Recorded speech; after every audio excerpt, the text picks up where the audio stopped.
Dito na kayo sa sasakyan, mga boss at ma'am. Akong bahala sa inyo. Marami kayong dala, dito kasya yan, ikakarga ko na rin po.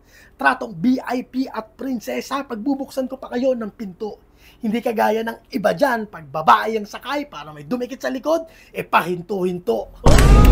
Kasi wala na nga kayong iniispit na maganda, tapos sa kalye, puro pa kayo dura.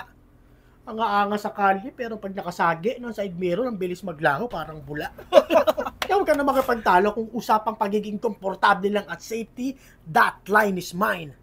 Mga linya mo, puro gas-gas, parang lumang pedestrian line. Saan nyo mas gusto? Sa malamig na aircon o sa tutok ka sa heat? Sa malambot na seat o nakakapaso ng puwit? Diba? Dito pwede kang mag-relax habang nagpapatugtog. Dito sa rider na to, pag nadamay ka sa road rage, pwede ka pang mabugbog. Kaya umalis ka na dito, boy, mukha kang kawatan. Pag na-aksidente kayo dyan, ulo nyo lang yung safe sa sasakyan, buong katawan. Diba? Kaya dito ka na sa amin. Mas safety, hindi pa tayo biglang liko. At least, pag sasakyan ka na-aksidente, mabuburol ka pa ng buo.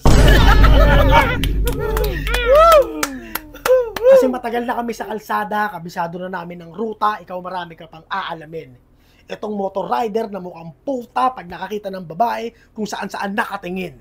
Sa listahan ng riding in tandem, kayo ang una sa mga salarin. Bagay lang sa inyo yung pagiging motorista nyong manyak, ang sarap nyong pagsasapatusin.